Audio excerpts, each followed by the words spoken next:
الف اللہ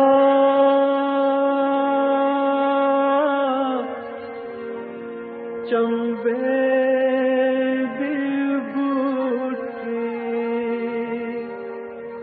میرے من وچ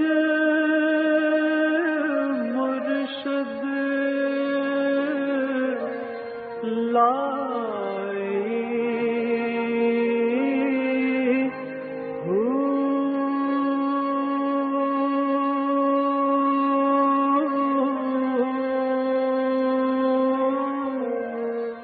بسم اللہ الرحمن الرحیم۔ السلام علیکم، پروگرام المرشد اور میں ہوں منور عتیق۔ ناظرین محترم، آپ کے سوالات اور رہنمائی کے لیے ہمارے ساتھ موجود ہمارے بہت ہی محترم جناب حضرت امیر محمد اکرم امان صاحب۔ آپ سلسلہ نقشبندیہ اویسیہ کے شیخ ہیں، مترجم قرآن ہیں، مفکر قرآن ہیں، شاعر ہیں، ادیب ہیں، بہت سے حوالے ہیں آپ کے تعارف کے۔ حضرت جی بہت شکریہ، آپ نے وقت دیا۔ اور سب سے پہلے ناظرین محترم، آپ دیکھ رہے ہیں کہ ہم ایک خوبصورت سیٹ پر بیٹھے ہوئے ہیں۔ عموماً لوگ ایسا کرتے ہیں کہ ہر سال سیٹ چینج کرتے ہیں اور اس پہ بہت زیادہ پیسہ بھی خرچ کرتے ہیں، لیکن حضرت جی یہ سیٹ کیسا لگا کہ جو قدرت نے ایک سیٹ لگا دیا اور ہم یہاں آگے بیٹھ گئے، اور ہم کوشش کریں گے کہ انشاءاللہ تعالی ہم روز سیٹ چینج کیا کریں۔ بہت شکریہ، اور خاص کر کے اس جگہ پہ لانے کا بہت شکریہ۔ اور یہ سیٹ ماشاءاللہ جو اتنا خوبصورت پیچھے منظر ہمارے۔ سوالات شروع کرتے ہیں جی۔ بسم اللہ۔ راحیل رحمت گجرانوالہ سے، حضرت صاحب آج کل جہاں کوئی حادثہ ہو جائے وہاں موم بتیاں جلا دی جاتی ہیں یا 1 منٹ کی خاموشی اختیار کر لی جاتی ہے، کیا یہ درست ہے؟ الحمدللہ رب العالمین، والصلاة والسلام علی حبیبہ محمد وآلہ وصحبہ اجمعین۔ اعوذ باللہ من الشیطان الرجیم، بسم اللہ الرحمن الرحیم۔ اس کی کوئی شرعی حیثیت نہیں، بلکہ یہ گناہ ہے، گناہ ہے، شرعاً جرم ہے۔ صحیح۔ ویسٹ چونکہ مذہب میں اظہار ہو چکا اور کوئی مذہب کا ان کے پاس آگا پیچھا ہے نہیں، کچھ کہنے کو نہیں، یا ہندو ہیں ہمارے ساتھ، ان کے پاس مرنے کے بعد کچھ کہنے کو ہے نہیں، وہ خاموشی اختیار کر لیتے۔ ہمارے پاس اللہ کا قرآن ہے، مرنے والے کے لیے ہم پڑھ سکتے ہیں، کلمہ شہادت ہی پڑھ سکتے ہیں، انا للہ و انا الیہ راجعون ہی پڑھ سکتے ہیں، تو ہم کچھ کلمات یا درود شریف پڑھ کر اسے ایصال ثواب کر دیں تو مسلمانوں کے پاس تو زندگی میں بھی اب ملتے ہیں السلام علیکم، آپ دعا دیتے ہیں، اگلا وعلیکم السلام کہتا ہے، دعا دیتے ہیں، مرنے والے کو بھی دعا دے کے رخصت کرتے ہیں۔ اس کے لیے آپ کوئی چند آیات پڑھ کے ایصال ثواب کر دیں، سورۃ فاتحہ پڑھ دیں، تشہد پڑھ دیں، درود شریف پڑھ دیں، تو مسلمانوں کو یہ کافروں کی رسم ہے اور ہمیں ایک کریز ہے کہ ان کے پیچھے جانا ہے۔ مطلب یہ محض ایک رسم ہے، محض ایک رسم ہے، اور اگر جس باقاعدگی سے ہو رہی ہے یہ گناہ ہے، یہ گناہ ہے، بالکل صحیح بات ہے۔ اور اس کو اگر حصہ سمجھ لیا جائے دین کا تو یہ بالکل ہی اس کو اچھا سمجھ لیا جائے تو پھر بہت ہی برا ہے، تو پھر بہت برا ہے اگر اس کو اچھا سمجھ لیا جائے۔ عبدالسلام ہے واہ کینٹ سے، یہ کہتے ہیں کہ میں نے پڑھا ہے کہ حرام سے پرورش پانے والا گوشت جہنم میں ضرور جلایا جائے گا۔ حضرت جی اگر کوئی سچے دل سے توبہ کر لے تو کیا پھر بھی وہ ضرور جہنم میں جائے گا؟ توبہ کے بعد جہنم کے عذاب سے بچنے کا کیا طریقہ ہے؟ توبہ بجائے خود جہنم سے بچنے کا بہت بڑا طریقہ ہے، اور اللہ قادر ہے، یہ فیصلہ اللہ کا اپنا ہے کہ وہ اس کا وہ حرام کا گوشت جو ہے وہ جہنم میں جلا کر ہی اسے بھیجنا چاہتا ہے یا اس سے اسے نجات دے کر نیا دے دینا چاہتا ہے، یہ تو اللہ کے فیصلے ہیں، وہ جو چاہے کرے۔ کیونکہ قرآن کریم میں ہے کہ اگر توبہ کو، اب توبہ کی جو تعریف قرآن نے کی ہے وہ یہ ہے کہ اصلح و آمن و اصلح، 2 قیدیں لگائی ہیں، ایک عقیدہ درست کرے، صحیح ایمان صحیح کرے اور وہ عقیدہ رکھے جو حضور نے تعلیم فرمایا، پھر عمل کی اصلاح کرے، بالکل ٹھیک۔ یہ نہیں کہ کردار ویسے ہی اور توبہ ہو گئی۔ توبہ کیا ہے؟ عقیدے اور عمل کی اصلاح۔ صحیح۔ تو اللہ کریم یبدل اللہ سیئاتہم حسنات، اللہ قادر ہے کہ اسے برائیوں کے بدلے بھی نیکیوں کا اجر دے دے، سبحان اللہ، برائیاں معاف کر دے۔ بے شک۔ تو اب یہ فیصلہ اللہ کا ہے کہ کس خلوص سے، کس درجے کی کس کی توبہ ہے اور اسے کیا قبولیت ملتی ہے، وہ قادر ہے۔ حرام کا گوشت جنت میں نہیں جائے گا، بالکل صحیح. اب اللہ قادر ہے اسے جہنم میں جلاتا ہے یا ویسے اسے تبدیل کر کے نیا دے دیتا ہے اس کی. تو یہ نبی کریم صلی اللہ علیہ وسلم کا ارشاد ہے کہ نبت من السخط، جو گوشت حرام سے بنا ہے، اللہ نبت من السخط کے الفاظ آتے ہیں کہ حرام سے جو گوشت بنا ہے، النار اولا بھی، اسے دوزخی زیب ہے، آگ ہی اس کے لیے موضوع ہے. یہ ارشاد ہے حضور اکرم صلی اللہ علیہ وسلم کا. حرام سے مطلب حرام کھانے سے اس سے جو مراد ہے اس کو تھوڑا سا اور یعنی حرام کھانے سے آپ کی جو رگیں، نسیں، گوشت، پٹھے، دماغ، دل، جو خون بنا تو وہ جہنم ہی اسے زیب ہے، وہ جنت میں نہیں جائے گا. اب اللہ قادر ہے کہ اس حرام کو حلال سے بدل دے. بالکل صحیح. کیونکہ توبہ بہت بڑا انعام ہے اللہ کا کہ جب کوئی بھی کر لے تو گناہ کی کوئی لمٹ اللہ نے نہیں رکھی. صحیح. کفر کیا، شرک کیا، حرام کھایا، چوری کی، ڈاکہ کیا، جو کیا، توبہ واحد علاج ہے. وہ قادر ہے کہ اس نے تو برائیاں کی تھیں لیکن وہ اسے نیکیوں کا اجر دے. سبحان اللہ، سبحان اللہ. اچھا حضرت جی، ہم اکثر پروگرامز کے اندر ڈسکس کرتے ہیں اور آپ فرماتے ہیں کہ جیسا ایک انسان کا باڈی جو ہے، یہ باڈی سیلز، اس میں 10 کروڑ باڈی سیلز ہیں اور تمام کے تمام 6 مہینے میں ختم ہو جاتے ہیں اور ان کی جگہ پہ نئے آ جاتے ہیں. اب اگر توبہ کیے ہوئے ہے تو میرا عجیب سا سوال، توبہ کیے ہوئے اگر 6 مہینے گزر گئے تو وہ باڈی سیل تو ویسے بھی ختم ہو گئے. نہیں، وہ توبہ پھر ہمیشہ کے لیے ہوتی ہے. اچھا، یعنی توبہ کر کے تو آپ فارغ تو نہیں ہے. وہی تو میں نے عرض کیا نا کہ عقیدہ بھی درست کرے اور کردار بھی درست کرے. تو آئندہ تو پھر جو ہوگا وہ نئے جو سیل بنتے جائیں گے، آپ کے ساتھ چلتی رہے گی نا. وہ حلال بنتے جائیں گے. توبہ کو آپ نے چھوڑ تو نہیں نہ دینا، پھر وہ آپ کے ساتھ چلتی رہے گی. بالکل ٹھیک ہے، بالکل صحیح. آپ ایک گاڑی میں سوار ہوتے ہیں، کسی اسٹیشن پہ سوار ہو کے اتر جائیں تو منزل پر پہنچ جائیں گے. نہیں جی، ظاہر ہے اس کے ساتھ چلنا پڑتا. تو توبہ بھی وہی گاڑی ہے نا جو نجات تک لے جائے گی. اب اس میں سوار ہوئے تو اب اس کو چھوڑیں گے تو نہیں. بالکل صحیح. پھر جو کچھ آئے گا وہ نیا آئے گا اور اس کی جگہ. اچھا، یہ میں تھوڑا سا فرق سمجھنا چاہ رہا ہوں کہ وہی سیلز، ظاہر سیل سے بنی ہے نا باڈی ساری، تو وہی جو سیل گوشت کے ہیں جو حرام کھانے سے پیدا ہو گئے تھے، اب 6 مہینے کے بعد تو وہ چینج ہو گئے ہیں. نہیں، چینج ہوتے ہیں لیکن آخرت میں ہر سیل کا حساب، بس یہی میں جاننا چاہتا ہوں. جس جرم میں جو سیل شریک تھا، جس عبادت میں جو سیل شریک تھا، نیکی بدی وہ بھگتے گا. تو حضرت جی، وہ جس طرح آپ فرماتے ہیں کہ یہ تو خرموں سیل ہے، تو یہ تو بہت. نبی کریم صلی اللہ علیہ وسلم کا ایک ارشاد عالی ملتا ہے کہ کافر کی ایک ایک داڑھ وہ پہاڑ جتنی ہوگی. اللہ، وہ جب سارے سیل اکٹھے ہوں گے تو ڈیفینیٹلی بڑا ہیوج باڈی بن جائے گی. اللہ اکبر. حضرت جی، عارفہ ہے گکھڑ سے، یہ کہتی ہیں کیا ذکر خفی جو سانس کے ساتھ کیا جاتا ہے، اس کے کرنے سے دل و دماغ پر طبی نقطہ نظر سے بھی کوئی فرق پڑتا ہے؟ کیونکہ اس طریقہ سے سانس غیر فطری انداز میں لیا جاتا ہے، تو یوں اچھے یا برے اثرات ہونے کا احتمال ہے. اس سے طبی طریقہ سے بہت بڑا اثر پڑتا ہے. صحیح. لنگز اس سے مضبوط ہوتے ہیں، دوران خون جو ہے وہ بہت صاف رہتے ہیں اور اپنی پوری قوت سے چلتا ہے. دماغ کو جلا ملتی ہے. سبحان اللہ. اور دل مضبوط ہو جاتے ہیں. عموماً ان لوگوں کو دل کا حادثہ نہیں ہوتا. سبحان اللہ. میڈیکلی جو اس کے اثرات ہیں. مجھے 52 سال ہو گئے، 52 ایئرس.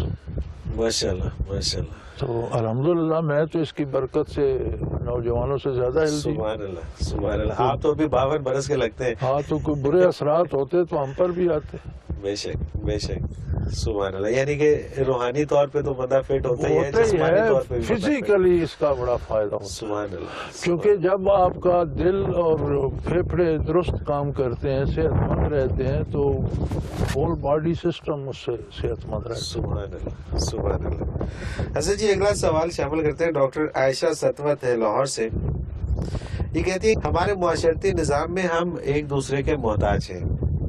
میرا سوال یہ ہے کہ پھر شرک کہاں سے شروع ہوتا ہے؟ یہ کہنا چاہتی ہے کہ ہمارا کوئی بھی کام ایک دوسرے کے بغیر چلتا نہیں. جی کہ جہاں ہم تھوڑی سی کر رہے ہیں آمیز باتوں میں، اسباب دنیا اختیار کرنا یہ شرعی طریقہ ہے. صحیح.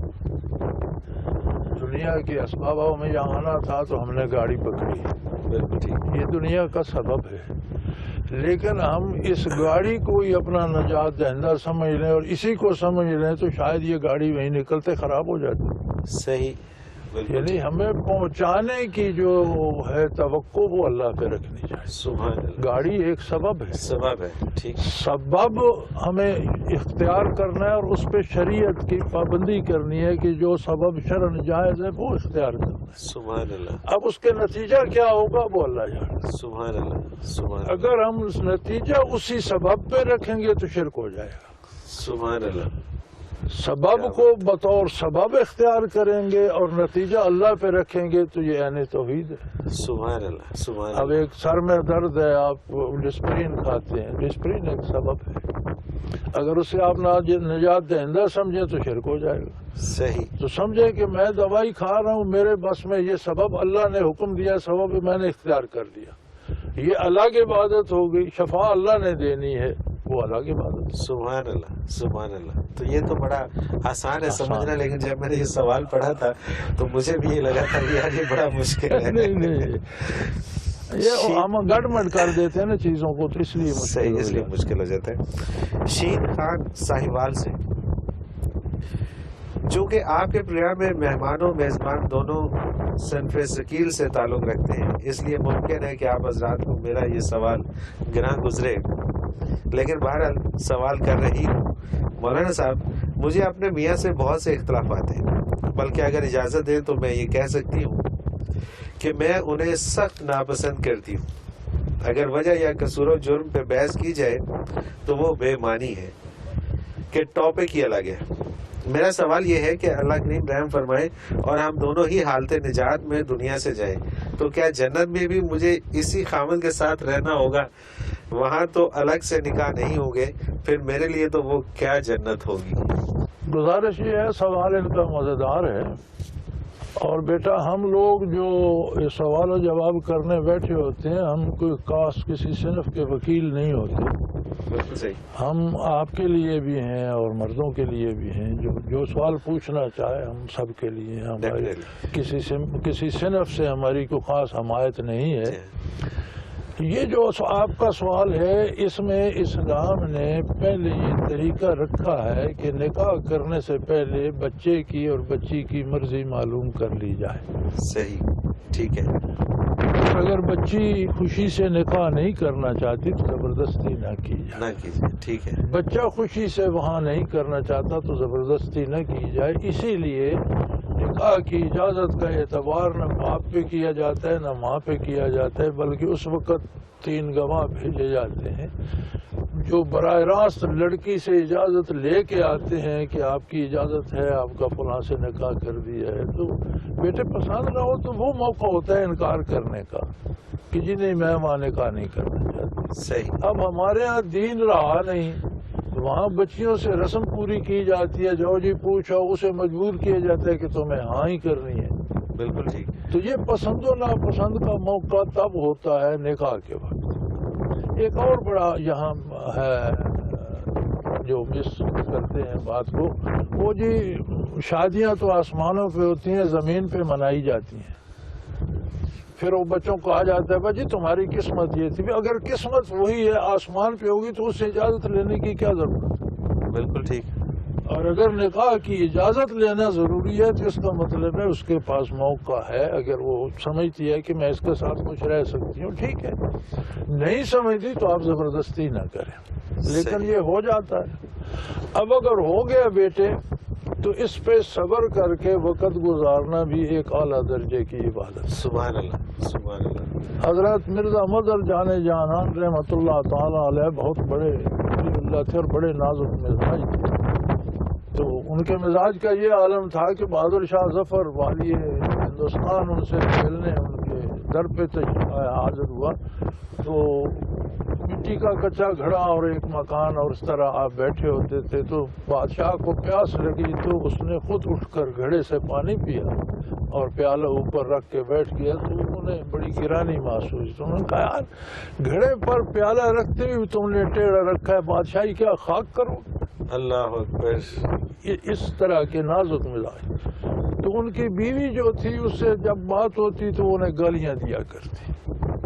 تو کسی نے ان کا قابلی ایک مرید تھا, اس نے کہا حضرت یہ بڑی زیادتی ہے. تو انہوں نے کہا نہیں یہ زیادتی نہیں ہے, یہ بھی میری ترقی درجات کا سبب ہے. سبحان اللہ. میں اس کے ساتھ گزارا کر رہا ہوں کہ اللہ نے میرا نکاح اس کے ساتھ رکھ دیا تو میں اس کی دیکھ بھال بھی کرتا ہوں, اس کو خرچ بھی دیتا ہوں, اس سے پیار بھی کرتا ہوں.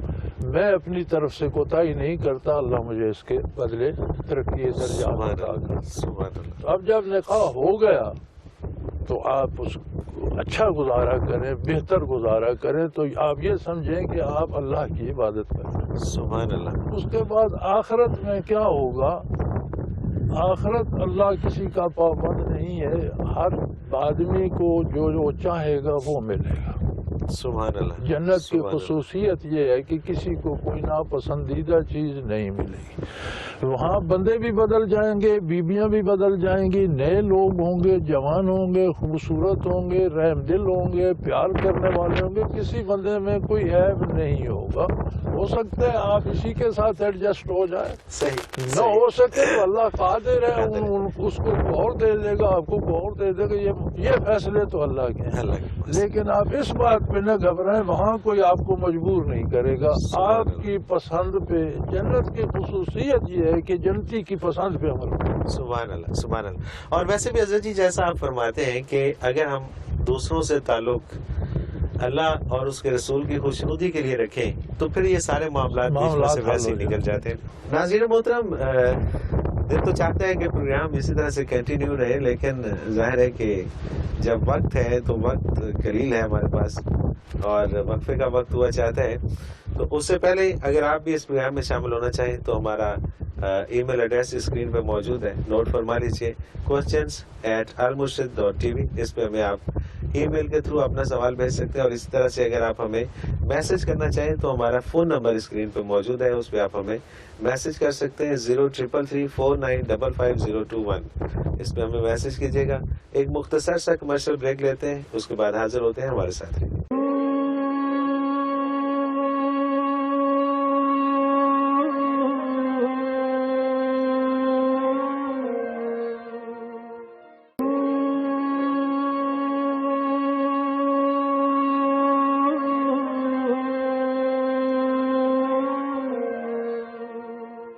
پروگرام میں ایک بار پھر خوش آمدید ناظرین, اور آپ کے سوالات ہیں رہنمائی کے لیے ہمارے ساتھ موجود ہیں ہمارے بہت ہی محترم جناب حضرت امیر محمد اکرم عوان صاحب. حضرت جی بہت شکریہ. اور اگلا سوال شامل کرتے ہیں پروگرام میں. مسز اجمل ہے ٹوپا ٹیک سنگھ سے, کہتی ہیں کہ یہ تو درست ہے کہ شرک ایک رائی کے دانے برابر بھی ہوا تو انسان کی بخشش نہیں ہوگی. اب شرک کی اتنی اقسام ہیں کہ خوف پیدا ہو گیا ہے کہ ان سے کلی طور پر چھٹکارا کیوں کر ممکن ہے. براہ مہربانی شرک سے بچنے کا طریقہ فرما دیجیے اور دعا بھی فرما دیجیے کہ اللہ کریم ایمان کامل عطا فرمائے.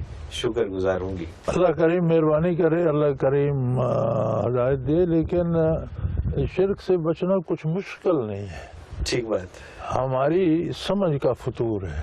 جیسے پہلے عرض کیا جا چکا, اگلے ایک سوال میں گزر گیا کہ دنیا کے وسائل کو بطور سبب, بطور وسیلہ تو آپ اختیار کریں, نتیجے کی امید اللہ پہ رکھیں تو شرک نہیں ہوتا. شرک نہیں ہوتا. بڑی آسان سی بات ہے. اور یہ اس پروگرام کے شروع ہونے سے پہلے میرے لیے بھی مشکل تھا, لیکن اس پروگرام میں آپ نے جو کچھ بھی آپ کرتے ہیں اس میں دو قاعدے ہیں کہ جو وسیلہ اختیار کرتے ہیں وہ شرعاً ناجائز نہ ہو, شرعاً جائز ہو, اور پھر اس کے بعد نتیجے کی امید اللہ پہ رکھے.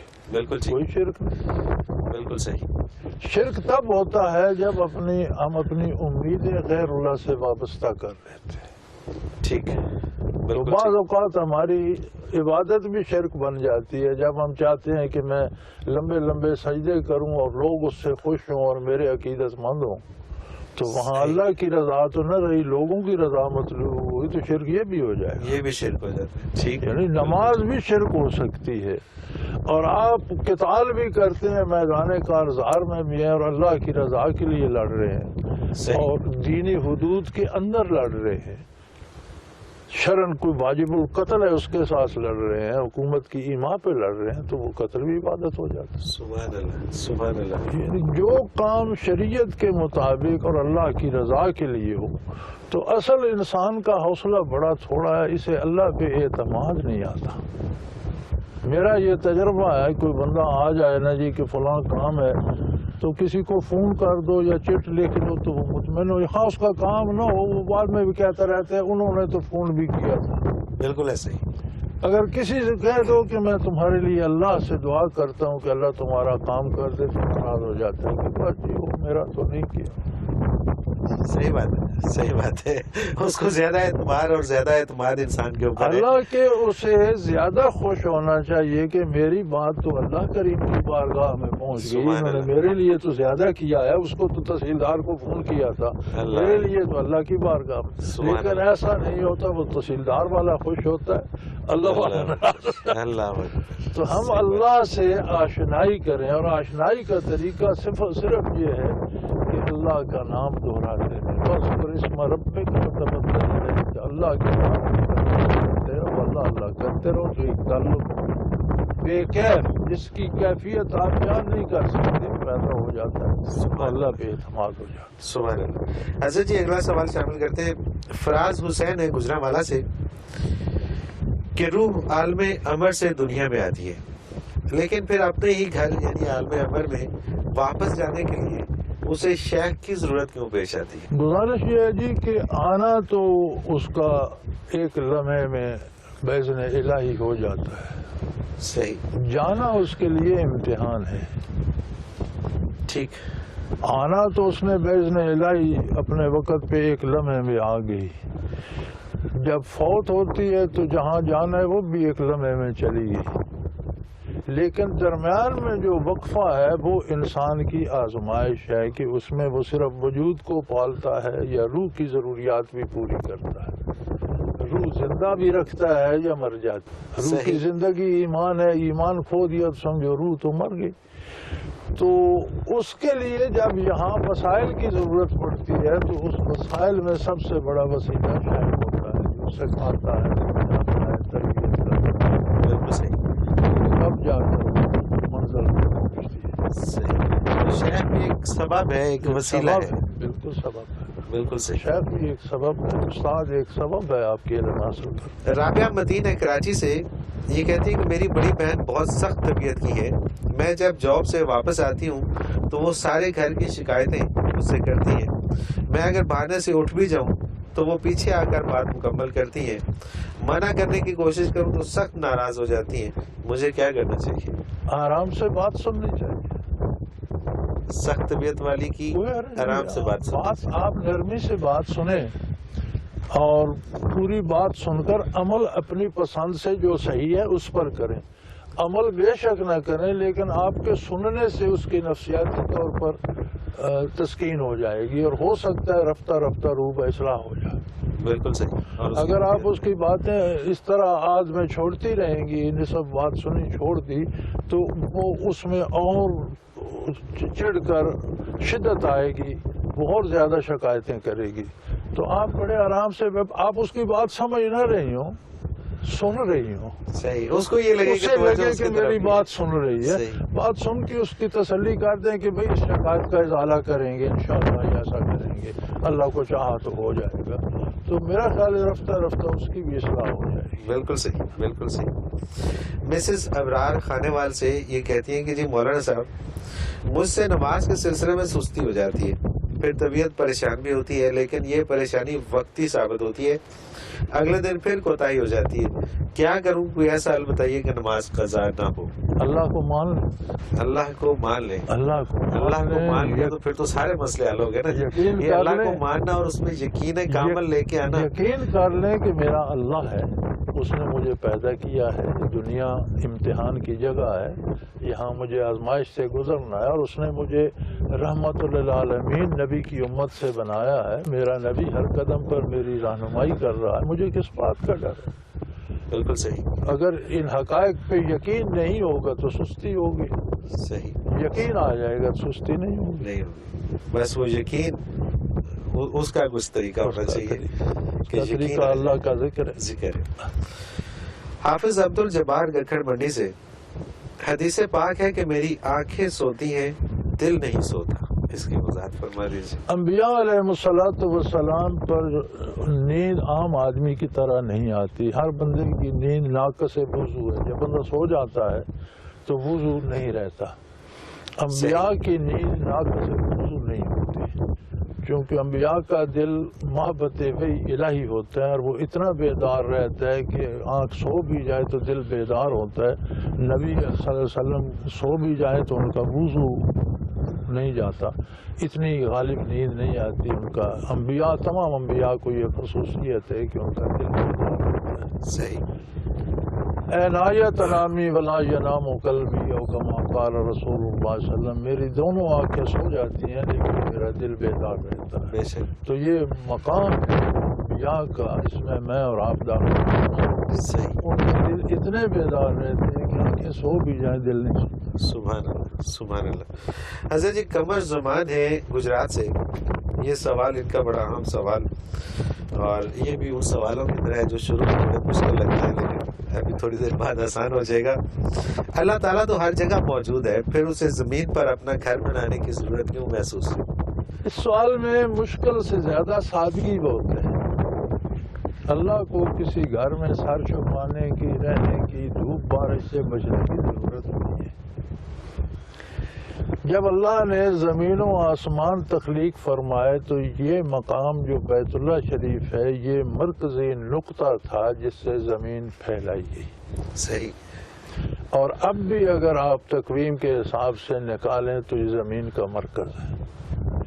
تو اس سے اللہ نے بندوں کو اللہ کی عبادت تو کرنی تھی، اب انہیں کوئی مرکز، کوئی سمت، کوئی جگہ تو چاہیے تھی، تو اسے اپنی ذاتی تجلیات کا معبد بنا کر لوگوں کے لیے مرکز بنا دیا کہ وہ اس طرف رخ کر کے سجدہ کریں۔ سبحان اللہ۔ ورنہ تو اللہ ہر جگہ موجود ہے۔ اب ہم یہاں چار بندے نماز پڑھ رہے ہوتے، ایک کا منہ ادھر ہوتا، ایک کا ادھر ہوتا، ایک کا ادھر ہوتا، اللہ تو ہر طرف ہے۔ لیکن اب چاروں کھڑے ہو جاتے ہیں، ایک صف میں چاروں کا رخ ایک ہوتا ہے تو اور مزیدار سی بات بن جاتی ہے۔ تو روئے زمین کے مسلمانوں کا رخ جب سمت قبلہ ہوتا ہے تو یہ تربیت بھی ہے کہ تم ایک اللہ کے بندے ہو، اور تمہارا صرف رخ نہیں، تمہارا پورا نظام ایک ہونا چاہیے۔ سبحان اللہ، اصل بات۔ تمہارا مزاج ایک ہونا چاہیے، تمہاری باتیں ایک ہونی چاہیے، تمہارے دوست دشمن ایک ہونے چاہیے، تمہاری تربیت، تمہارا سارا نظام ایک ہونا چاہیے کہ تم سارے ایک ہو۔ سبحان اللہ۔ تو اللہ تو گھروں سے بے نیاز ہے، یہ تو اس نے مخلوق کے لیے مرکز بنا دیا کہ سمت سجدہ مقرر ہو۔ بالکل صحیح، بالکل صحیح۔ علی مراد جوہر آباد سے، صحابہ اکرام میں ایسے لوگ ہیں جو ایمان لائے ہی تھے کہ جہاد میں شامل ہو کر شہید ہو گئے۔ انہوں نے کوئی نماز نہیں پڑھی، کوئی روزہ نہیں رکھا، بغیر عبادت کے انہیں اتنا بلند مقام کیسے مل گیا، اور ان کا نام لے کر رضی اللہ تعالیٰ عنہ کہا جاتا ہے؟ بالکل، یہ برکات ہیں محمد رسول اللہ صلی اللہ علیہ وسلم کی صحبت کی۔ یار انہوں نے نماز نہیں پڑھی، نماز کا وقت ہی نہیں آیا، چھوڑی نہیں نماز پڑھنا۔ بغیر نماز کے کچھ ایسے بھی ہیں کہ نمازیں فرض نہیں ہوئی تھی، پہلے شہید ہو گئے، صحیح، نماز بالکل فرض ہی نہیں ہوئی تھی۔ کچھ ایسے بھی ہیں کہ انہیں سیکھنے کی فرصت ہی نہیں ملی۔ اب موسیٰ علیہ السلام کے جادوگر جو فرعون کے مقابلے میں تھے، انہوں نے کب نماز پڑھی تھی؟ کوئی نماز نہیں پڑھی۔ میدان میں انہوں نے کہا ہم موسیٰ علیہ السلام پر، اللہ پر ایمان لاتے ہیں۔ فرعون نے وہیں انہیں سولی دی، انہوں نے کہا کہ انہوں نے وہاں پورے برزخ کا منظر بیان کر دیا، انہیں کس نے بتایا تھا؟ اللہ اکبر۔ تو اگر موسیٰ علیہ السلام کی صحبت میں ان کے دل اتنے روشن ہو گئے کہ انہوں نے پورا منظر بتا دیا، تو محمد رسول اللہ کی صحبت میں آنے والے کو آپ کیا سمجھتے؟ سبحان اللہ، رضی سبحان اللہ عنہ تو اسے اللہ نے انعام دیا ہے۔ سبحان اللہ، سبحان اللہ۔ حضرت جی، پھر وہی ہوا کہ ہمارے پروگرام کا وقت اپنے اختتام کو پہنچا۔ ناظرین محترم، انشاءاللہ تعالیٰ اگلے پروگرام میں اسی دن اسی چینل پر پھر ملاقات ہوگی۔ جاتے جاتے آپ کو اپنا فون نمبر اور ای میل ایڈریس بتاتا چلوں، اگر آپ بھی اپنا کوئی سوال بھیجنا چاہیں اور اس پروگرام میں شامل ہونا چاہیں تو اسکرین پہ ہمارا نمبر بار بار پڑتا ہے، اس کو نوٹ فرما لیجیے، 033349555021۔ اس پہ ہمیں میسج کر دیجیے، اپنا کوئی بھی سوال ہو ہم اس کو پروگرام میں شامل کریں گے۔ اسی طرح سے ہمارا ای میل ایڈریس موجود ہے اسکرین کے اوپر، آپ نوٹ فرما لیجیے، questions@almurshid.tv۔ اس پہ ای میل کیجیے اور ای میل آپ کی، ہم اس سوال کو بھی اس پروگرام میں شامل کریں گے۔ اس کے ساتھ ہی پروگرام کا وقت ختم ہوا۔ منور عتیق کو اجازت دیجیے، اللہ حافظ۔ لا